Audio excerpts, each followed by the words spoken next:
बिस्मिल्लाहिर्रहमानिर्रहीम। आज हमारी लैब नंबर 9 है और आज की हमारी लैब इनहेरिटेंस के बारे में है कि आज हम प्रैक्टिस करेंगे कि इनहेरिटेंस से रिलेटेड डिफरेंट कॉन्सेप्ट्स क्या हैं और डिफरेंट टर्मिनोलॉजीज़ कौन सी हैं और उनको हम कैसे प्रैक्टिकल लाइफ में यूज़ करते हैं।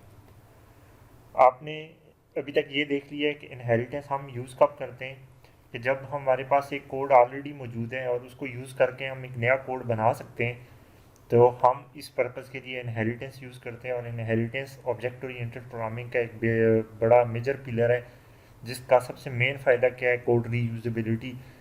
तो इसका सबसे मेन एडवांटेज है कोड रीयूजेबिलिटी।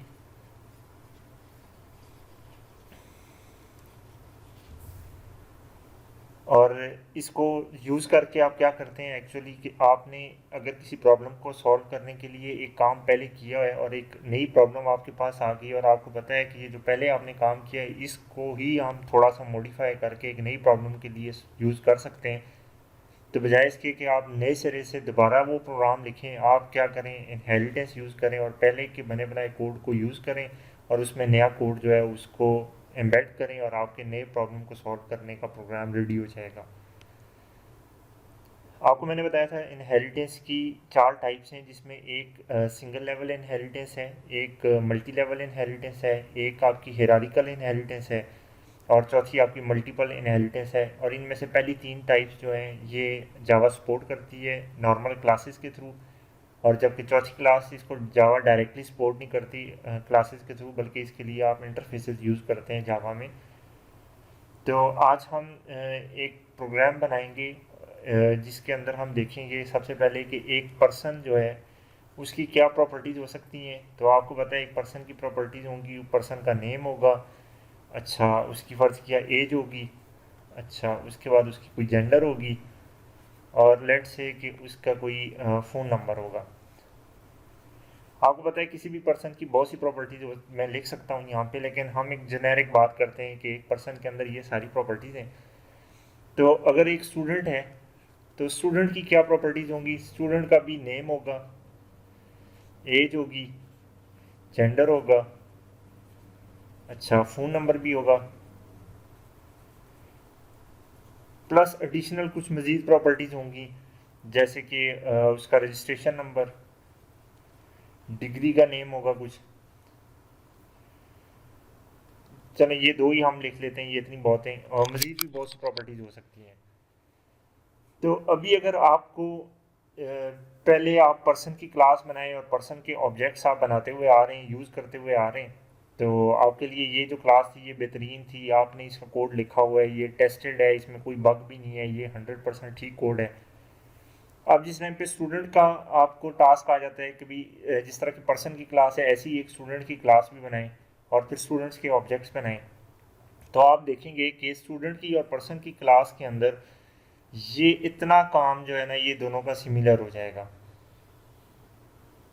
ये जो पोर्शन है ये जैसा पर्सन के अंदर आप लिखेंगे वैसा ही स्टूडेंट के अंदर आपने लिखा हुआ है। तो स्टूडेंट में अगर आपको अगेन ये चीज़ लिखनी पड़ रही है तो इसका मतलब है कि आपने अपना टाइम वेस्ट किया है, क्योंकि एक काम आपने पहले किया हुआ था और उस काम को आप दोबारा से कर रहे हैं।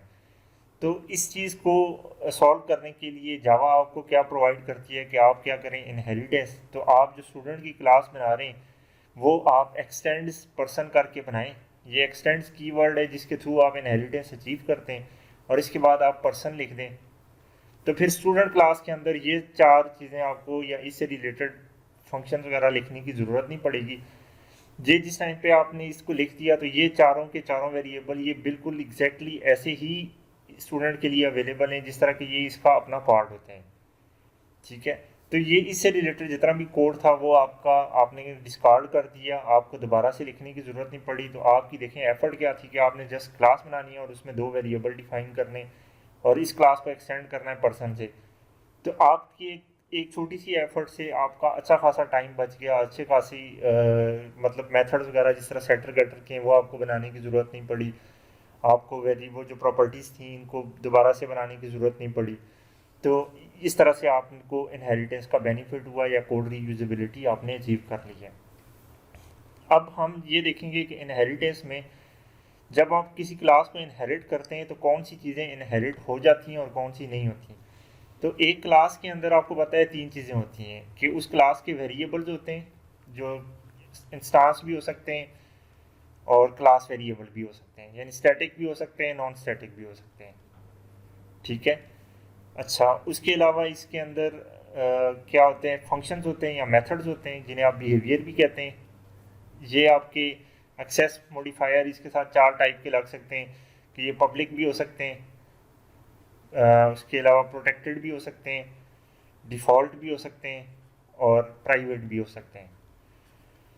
अच्छा, वेरिएबल भी इसी तरह आपके पब्लिक भी हो सकते हैं, प्रोटेक्टेड भी हो सकते हैं, डिफ़ॉल्ट भी हो सकते हैं, प्राइवेट भी हो सकते हैं। ये मतलब 4 टाइप के एक्सेस स्पेसिफायर आप वेरिएबल के साथ यूज़ कर सकते हैं।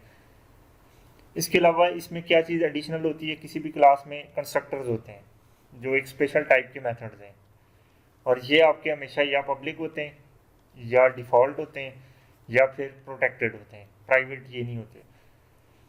अच्छा, तो आप इस तरीके से एक क्लास के अंदर आपको पता है कि ये मैक्सिमम ये तीनों चीज़ें पाई जा सकती हैं कि उसमें कुछ वेरिएबल्स होंगे, कुछ फंक्शंस होंगे और उसमें कंस्ट्रक्टर होंगे।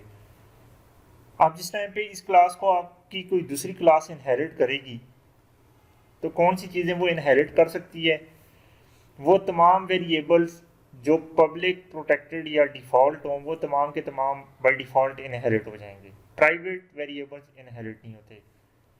वो तमाम फंक्शंस जो आपके पब्लिक, प्रोटेक्टेड या डिफ़ॉल्ट हों ये इनहेरिट हो जाएंगे। प्राइवेट फंक्शंस आपके इनहेरिट नहीं होते, जिस तरह प्राइवेट वेरिएबल्स इनहेरिट नहीं होते इसी तरह प्राइवेट फंक्शंस भी आपके इनहेरिट नहीं होते। और कंस्ट्रक्टर आपके बेशक पब्लिक, डिफ़ॉल्ट या प्रोटेक्टेड जो भी हों ये इनहेरिट नहीं होते। ठीक है। अब आपको ये चीज़ पता चल गई कि भाई आपके वेरिएबल सारे इनहेरिट हो सकते हैं अनटिल कि उनके साथ कोई प्राइवेट कीवर्ड ना लिखा हुआ हो या एक्सेस स्पेसिफायर उसका प्राइवेट ना हो। फंक्शन सारे आपके इनहेरिट हो जाएंगे अनटिल उनके साथ प्राइवेट ना लगा हुआ हो। कंस्ट्रक्टर आपका कोई भी इनहेरिट नहीं होता, कंस्ट्रक्टर अपनी क्लास के अंदर ही मौजूद रहता है। तो ये तो एक चीज़ होगी कि आपको ये पता चल गया कि इनहेरिटेंस जब आप करेंगे तो कौन सी चीज़ें आपकी इनहेरिट हो जाएंगी और कौन सी नहीं होंगी। अच्छा, उसके बाद एक और चीज़ आपको कंस्ट्रक्टर चेनिंग के बारे में मैंने बतानी है। फ़र्ज़ किया एक क्लास है, पर्सन की हम बात कर लेते हैं। इसके अंदर एक वेरिएबल है स्ट्रिंग नेम,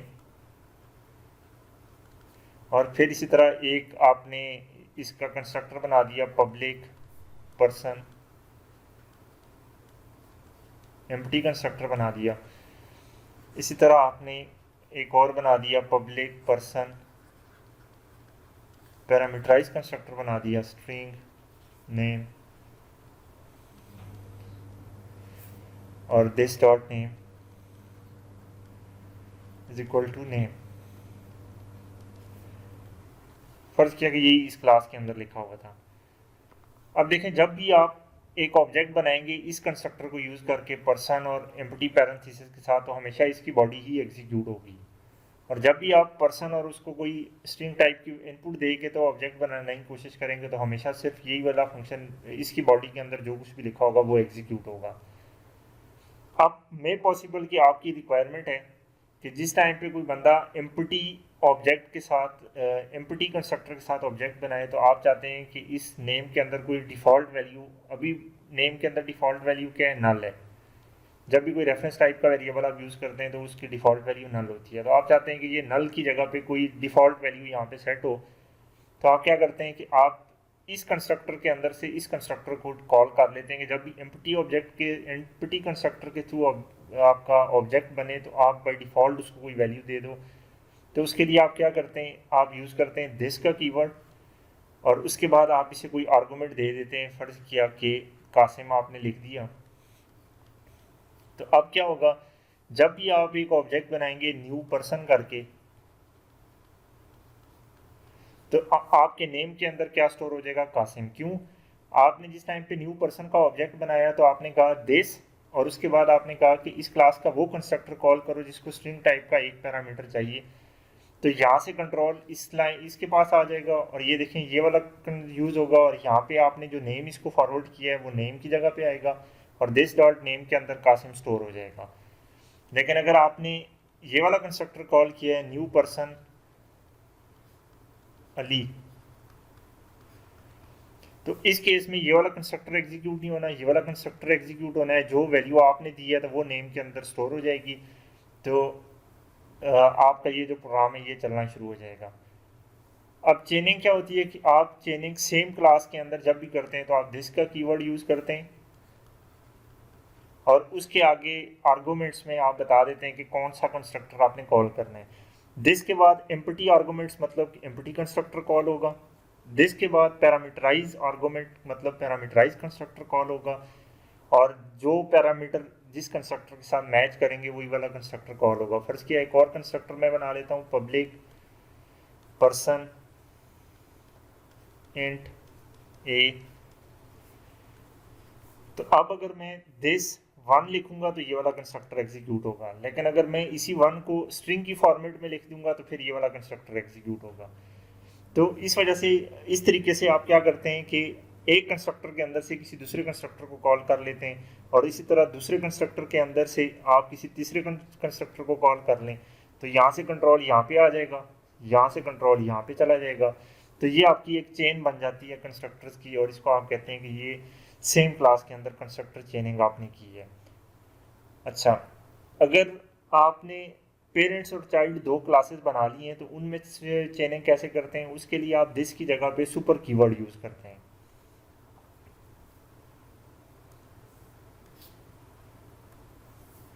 फर्ज किया एक क्लास थी पर्सन,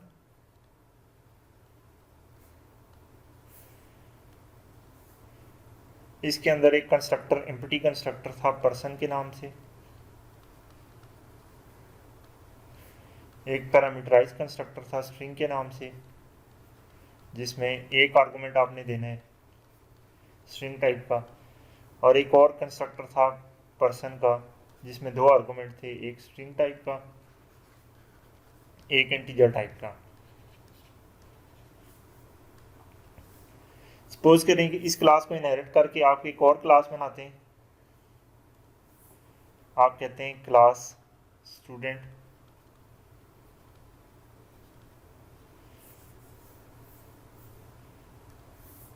और इसके अंदर एक कंस्ट्रक्टर बनाते हैं स्टूडेंट का एम्प्टी कंस्ट्रक्टर, इसके अंदर एक और कंस्ट्रक्टर बना लेते हैं स्टूडेंट का जिसमें दो वैल्यूज हों स्ट्रिंग ए इंट बी।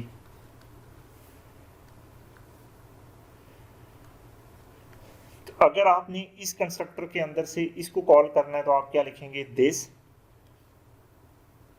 और यहाँ पे आप स्ट्रिंग टाइप का कोई वैल्यू इसको दे दें कासिम,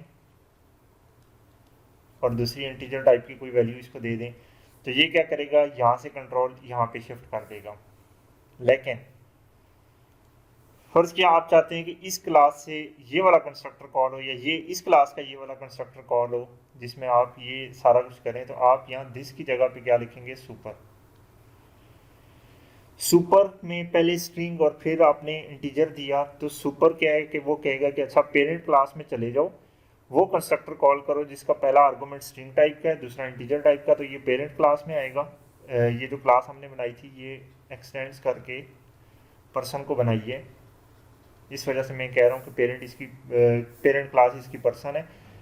तो जब आप सुपर पहला स्ट्रिंग दूसरा इंटीजर करेंगे तो ये कंस्ट्रक्टर यहाँ से सीधा यहाँ पे आ जाएगा। तो अगर आप यहाँ पे फर्ज किया इस कंस्ट्रक्टर के अंदर से लिख देते हैं सुपर एम्प्टी, तो कंट्रोल यहाँ से कहाँ चला जाएगा यहाँ पे, और इस कंस्ट्रक्टर के अंदर आप लिख देते हैं दिस क्यों, तो यहाँ से आपने कहा है सेम क्लास के अंदर वाले कंस्ट्रक्टर जो है उसको कॉल कर ले। तो इस तरह से आप एक कंस्ट्रक्टर से दूसरे कंस्ट्रक्टर को कॉल कर सकते हैं, सेम क्लास के अंदर भी कर सकते हैं, उसकी पेरेंट क्लास के अंदर भी कर सकते हैं। सेम क्लास के लिए आप दिस का कीवर्ड यूज़ करते हैं और पेरेंट क्लास के लिए आप सुपर का कीवर्ड यूज़ करते हैं। और एक और चीज़ कि आप जब भी कोई चाइल्ड क्लास का कंस्ट्रक्टर बनाते हैं तो अगर आपने उसमें खुद से नहीं बताया कि पेरेंट क्लास का कौन सा कंस्ट्रक्टर आपने कॉल करना है, तो जो डिफ़ॉल्ट कंस्ट्रक्टर होता है वो कंपाइलर ऑटोमेटिकली कॉल कर लेता है हर एक कंस्ट्रक्टर के अंदर चाइल्ड क्लास के। यानी मेरे कहने का मतलब ये है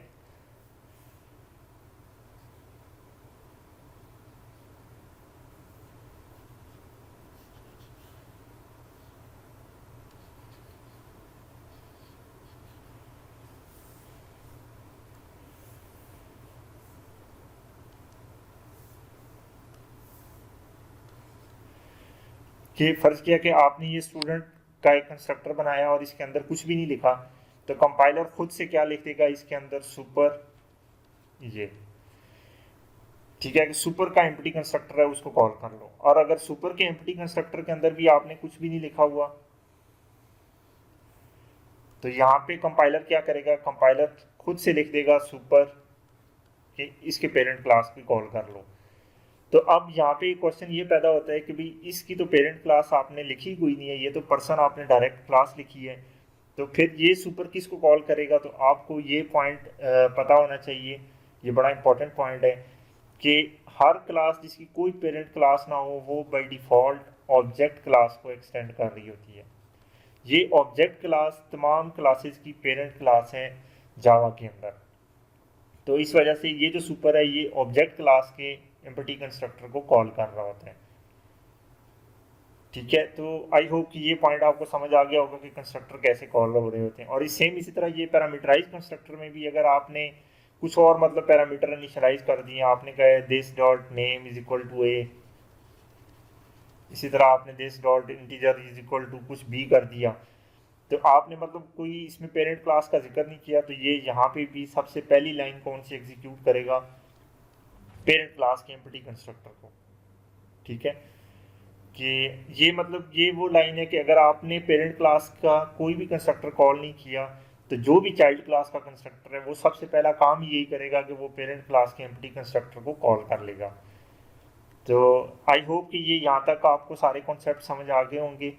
तो अभी हम इसकी लैब की एक्सरसाइज करते हैं। लैब की एक्सरसाइज में यही पर्सन और स्टूडेंट क्लास को हम यूज़ करते हैं। और ये जो मैंने यहाँ पे आपके सामने प्रॉपर्टीज़ लिखी थी कि एक पर्सन और स्टूडेंट क्लास की प्रॉपर्टीज़ क्या होती हैं, हम यही वाली प्रॉपर्टीज़ लिखते हैं और इसको इनहेरिट करके यूज़ करते हैं। तो फिर उससे ये आपकी अच्छी प्रैक्टिस हो जाएगी। और यही हमारी जावा के जो लैब एक्टिविटी है लैब मैनुअल के अंदर, वो भी यही है कि आपको इस लैब के करने के बाद जो इनहेरिटेंस के डिफरेंट कॉन्सेप्ट्स और टर्मिनोलॉजी समझ आ जानी चाहिए।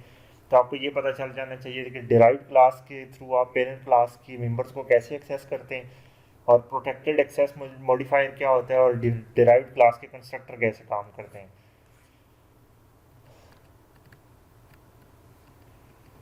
तो ये लैब एक्टिविटी है जिसमें आपने एक पर्सन की क्लास बनानी है, उसमें डिफरेंट उसकी प्रॉपर्टीज़ को इनिशियलाइज करवाना है। अच्छा, उसके बाद आपने ये एक स्टूडेंट की क्लास बनानी है और उसके बाद उसकी को पर्सन को एक्सटेंड करके बनानी है। तो आप देखेंगे कि पर्सन के अंदर जितनी भी प्रॉपर्टीज़ थी वो इसके अंदर अवेलेबल होंगी जिन्हें आप यूज़ कर सकते हैं। और उसके बाद आपने इसको प्रोग्राम को रन करके उसको टेस्ट करके देखना है कि क्या वाकई ये आपका प्रोग्राम सही तरह रन हो रहा है या नहीं हो रहा। तो स्टार्ट करते हैं हम। ये मैंने पर्सन की एक क्लास बनाई हुई है, इसके अंदर मैं जो फील्ड्स हैं वो लिख देता हूँ। मैं सबसे पहले इनको प्राइवेट लिख के करता हूँ ताकि आपको साथ साथ एक्सेस मॉडिफायर वाली बात भी समझ आ जाए। जैसे कि प्राइवेट स्ट्रिंग नेम, और इसी तरह प्राइवेट इंट आईडी, और प्राइवेट इंट फ़ोन नंबर। फर्ज किया कि ये मेरी 3 प्रॉपर्टीज़ थी किसी पर्सन की, तो मैं कहता हूँ कि एक स्टूडेंट की भी यही 3 प्रॉपर्टीज़ हो सकती हैं। तो मैं एक स्टूडेंट क्लास के अंदर भी क्या करूँगा कि सेम इन्हीं प्रॉपर्टीज़ को डाल देता हूँ, और फिर मैं आपको बताऊँगा कि और प्लस स्टूडेंट के पास कुछ और प्रॉपर्टीज़ हैं जैसे कि प्राइवेट स्ट्रिंग रजिस्ट्रेशन नंबर और प्राइवेट इंट मार्क्स।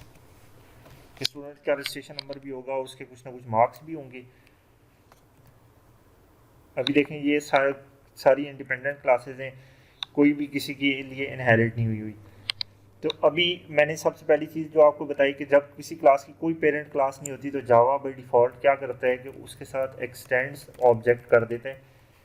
ये आपने लिख दिया तो भी ठीक है, आप नहीं लिखेंगे तो कंपाइलर खुद से ये चीज़ लिख देता है कि वो एक्सटेंड्स ऑब्जेक्ट कर देता है उस क्लास को। लेकिन ये जो स्टूडेंट क्लास है ये अभी तक ये एक्सटेंड्स कर रही है ऑब्जेक्ट को, लेकिन जब हम इसको एक्सटेंड्स करेंगे पर्सन से तो फिर आपकी इसकी पेरेंट क्लास जो है ना ये पर्सन क्लास बन जाएगी।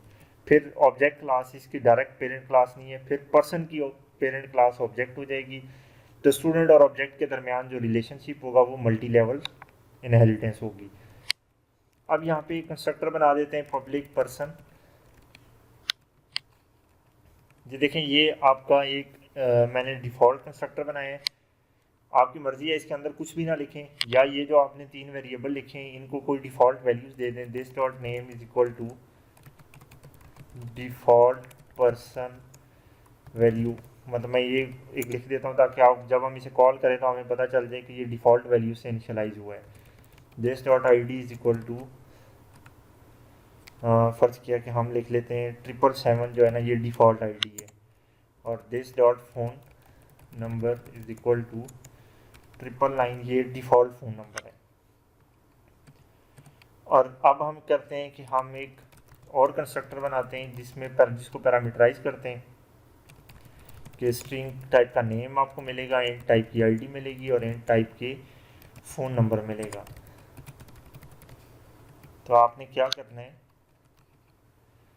This dot name is equal to name, this dot I D is equal to I D, this dot phone number is equal to phone number, कि यूज़र जो भी वैल्यूज़ इनपुट करेगा उन वैल्यूज़ के साथ initialise कर देगा। और उसके बाद आपको पता है कि हमने क्लास को इनकैप्सुलेट करना है, तो हमें क्या करना पड़ेगा, सेटर और गेटर फंक्शन बनाने पड़ेंगे। तो मैं इस सेटर और गेटर फंक्शन जनरेट करवा लेता हूँ, और एट द एंड मैं एक डिस्प्ले फंक्शन बना लेता हूँ, पब्लिक वॉइड डिस्प्ले, और इसके अंदर मैं लिख देता हूँ system dot out dot print L name is plus name,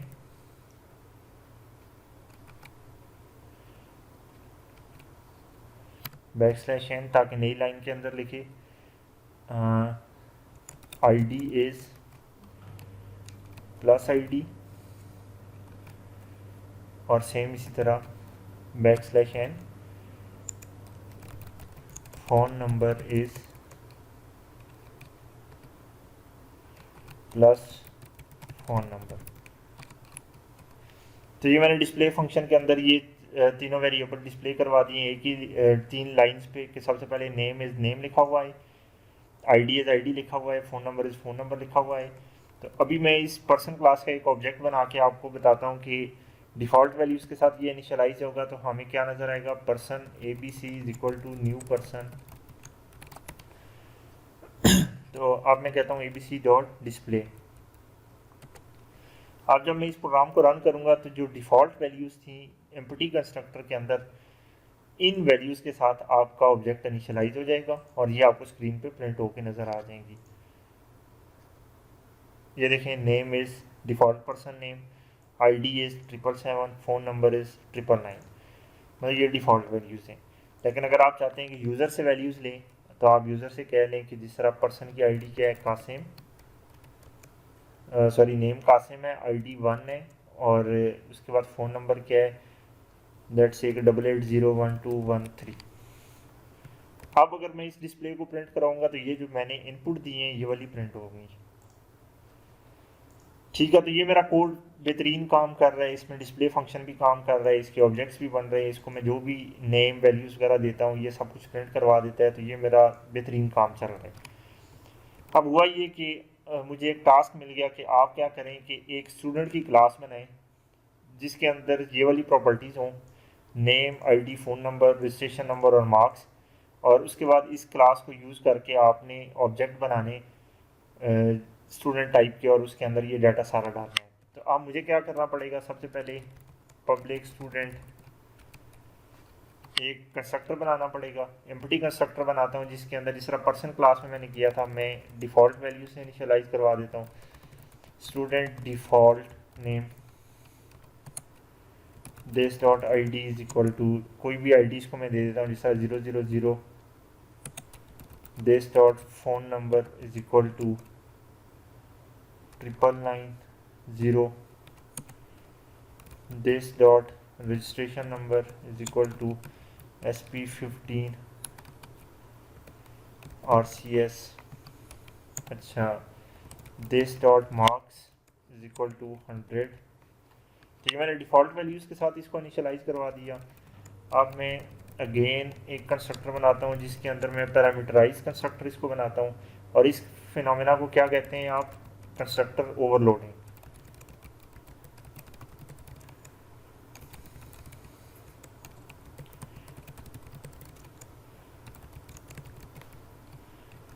और ये जो यूज़र इनपुट वैल्यूज़ करेगा, इन वैल्यूज़ के साथ मैं इसको इनिशियलाइज करवा देता हूँ। This dot name is equal to name, this dot I D is equal to I D, this dot phone number is equal to phone number, this dot registration number is equal to registration number, this dot marks is equal to marks। तो ये मैंने इसको parameterise constructor से initialise करवा दिया। अब उसके बाद मैं इसके सेटर गेटर फंक्शंस बना लेता हूँ, वो सारे बन गए। और एट द एंड फिर मैं क्या करता हूँ, एक डिस्प्ले मेथड बना लेता हूँ, पब्लिक वॉइड डिस्प्ले। और इसके अंदर मैं क्या करूँगा कि ये जितनी भी वैल्यूज़ थी इनको मैं डिस्प्ले करवा लेता हूँ। प्रिंट एलन मैं लिखता हूँ दी नेम इज़, जिस तरह मैंने पहले लिखा था, बल्कि मैं इसी को कॉपी कर लेता हूँ ताकि मुझे बार बार लिखना ना पड़े। फ़ोन नंबर से आगे वाली जो वैल्यूज़ हैं वो लिख लेंगे।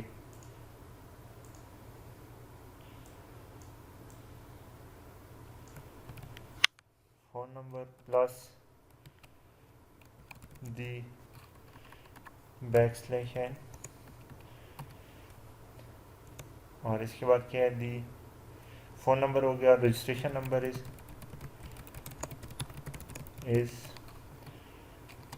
और इसके साथ मैं लिखता हूँ प्लस रजिस्ट्रेशन नंबर प्लस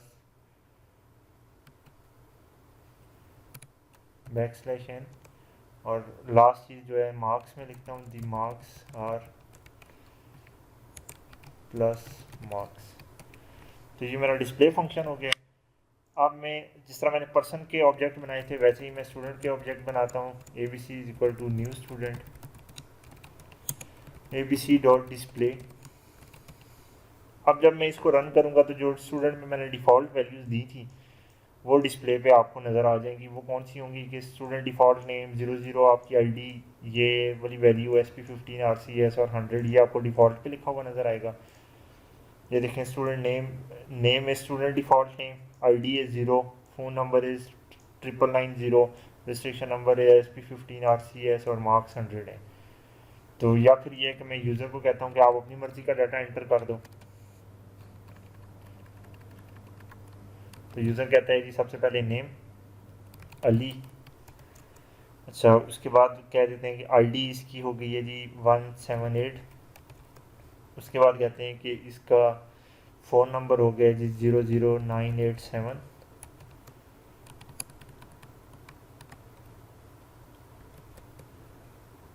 अच्छा 123 लिख देता हूँ मैं। और फ़ोन नंबर के बाद रजिस्ट्रेशन नंबर आपका आ गया जी S या FA19 EEE, और उसके बाद लास्ट चीज़ आ गई मार्क्स 200। तो अब जिस टाइम पे मैं डिस्प्ले करूँगा,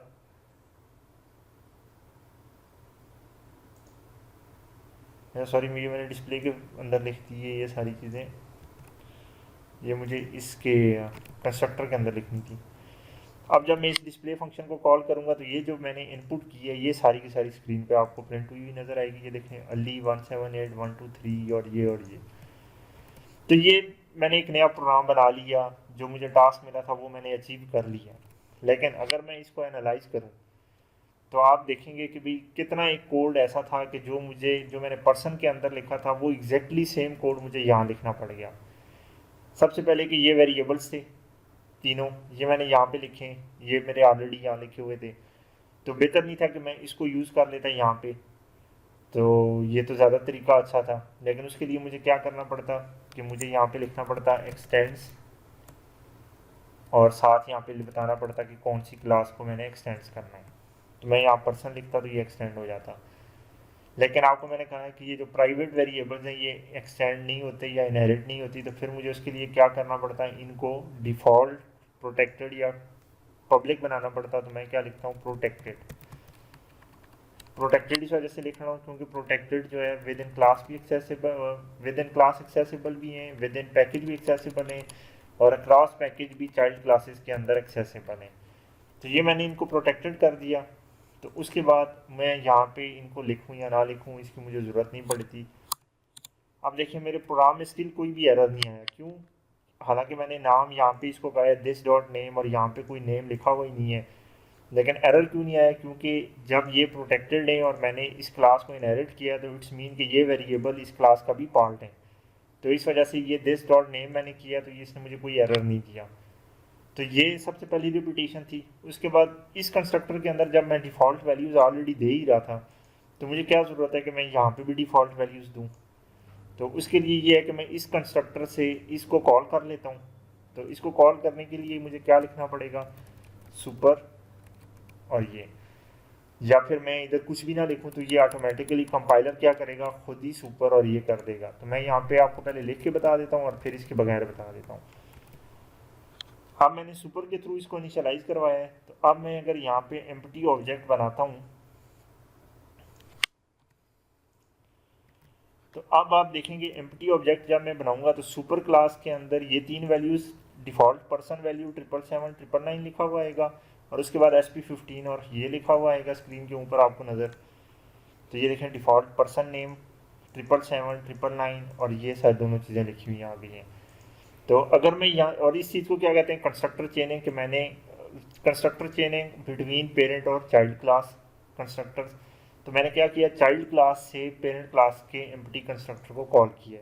तो अगर मैं यहाँ पे इसको कॉल नहीं भी करता तो कंपाइलर ऑटोमेटिकली एम्प्टी कंस्ट्रक्टर को कॉल करेगा। ये स्टिल आपको यही आउटपुट मिलेगी। ये देखें आपको स्टिल वही आउटपुट मिली है। आप अगर ना भी लिखते तब भी उसने यही काम करना था। अब उसके बाद ये आपके पैरामीटराइज कंस्ट्रक्टर, इसके अंदर मैंने नेम, आईडी और फ़ोन नंबर को दोबारा से इनिशियलाइज़ करवाया और यही काम मैं ऑलरेडी यहाँ पे कर चुका था कि नेम, आईडी और फ़ोन नंबर को इनिशियलाइज़।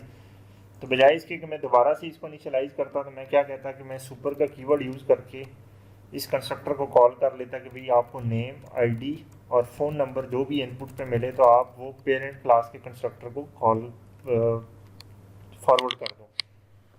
तो अब ये कौन सी कंस्ट्रक्टर चेनिंग हुई है? वही वाली कंस्ट्रक्टर चेनिंग है जो चाइल्ड क्लास से पेरेंट क्लास में हुई है, लेकिन पैरामीटराइज कंस्ट्रक्टर की हुई है कि अब ये जो तीन वैल्यूज़ थी मेरी, ये मैंने पेरेंट क्लास को फॉरवर्ड कर दिए और यहाँ पे जाके इनिशियलाइज करवा दिए नेम, आईडी और फ़ोन नंबर में। जो बाकी दो वैल्यूज़ थी वो यहाँ पे करवा दिए। अगर आप इन तीन वैल्यूज़ को यहाँ पे इनिशियलाइज ना करवाएं तो फिर क्या होगा कि जो सुपर एम्प्टी वाला है सुपर है, मतलब कि पेरेंट क्लास का जो डिफ़ॉल्ट कंस्ट्रक्टर है वो कॉल हो जाएगा। तो फिर उस ये वाली वैल्यूज़ आपकी डिफ़ॉल्ट कंस्ट्रक्टर के अंदर जो लिखी हुई थी ये इनिशियलाइज हो जाएंगी। तो अभी मैंने चूँकि ये इसको सुपर क्लास के पैरामीटराइज कंस्ट्रक्टर को एक्सप्लिसिटली कॉल कर लिया तो फिर अब इस के अंदर जाएगा और यहाँ पे जो भी वैल्यूज़ इसने इनिशियलाइज करवानी है ये करवा देगा।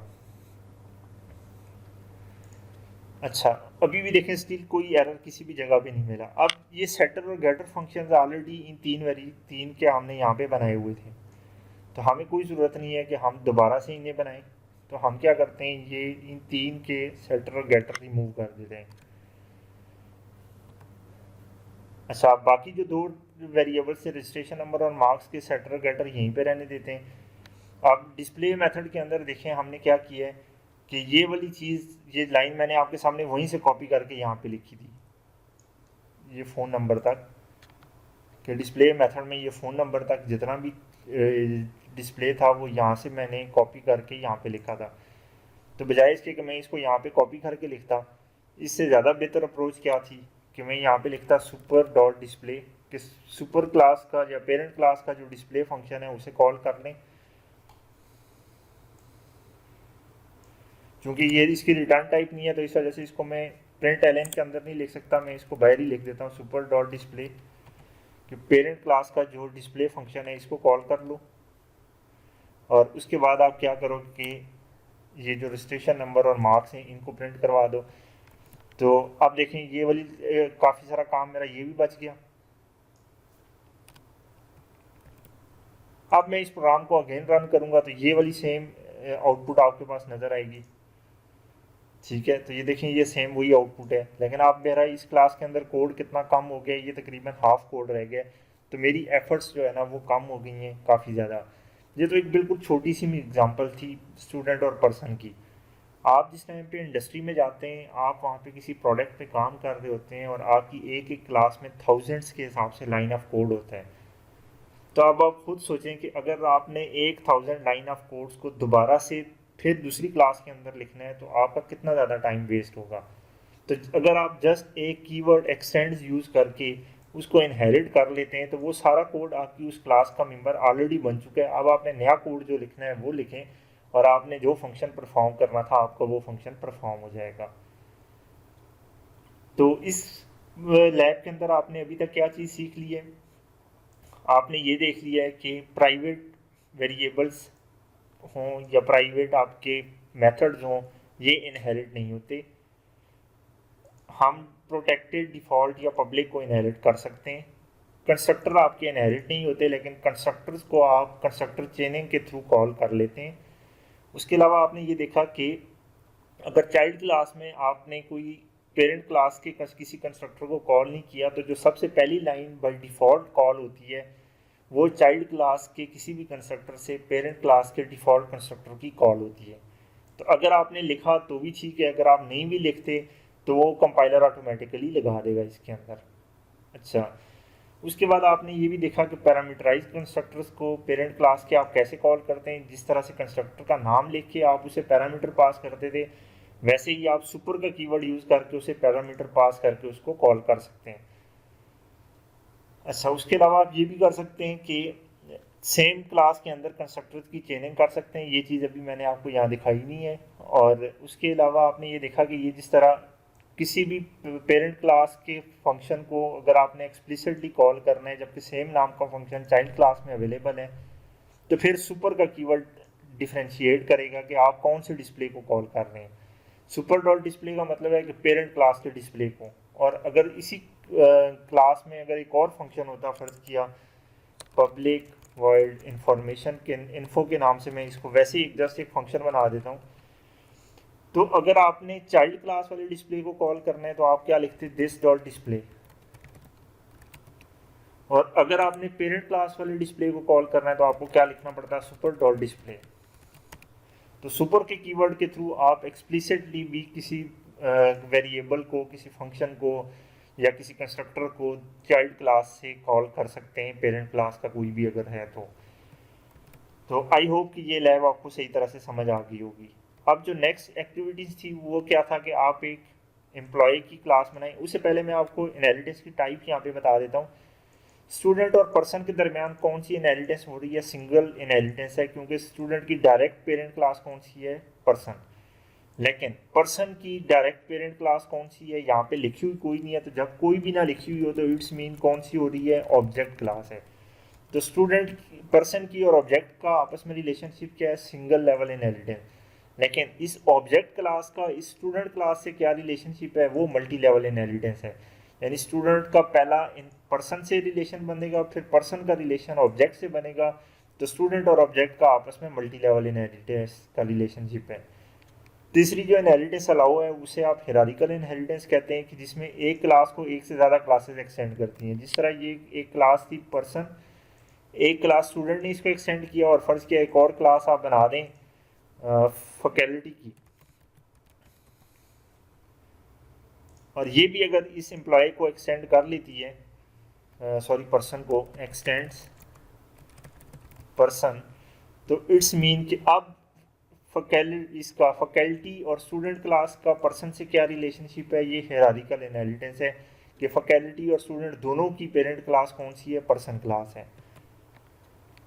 तो ये आपके सामने एक एग्जांपल हुई है कि एक एम्प्लॉय क्लास है, एक रेगुलर क्लास है जो एम्प्लॉय को एक्सटेंड करके बनाई गई है, और एक एडॉक क्लास है जो एम्प्लॉय को एक्सटेंड करके बनाई गई है। और इसी तरह एक रनर क्लास के अंदर इनके ऑब्जेक्ट बना के डिमॉन्स्ट्रेशन की गई है।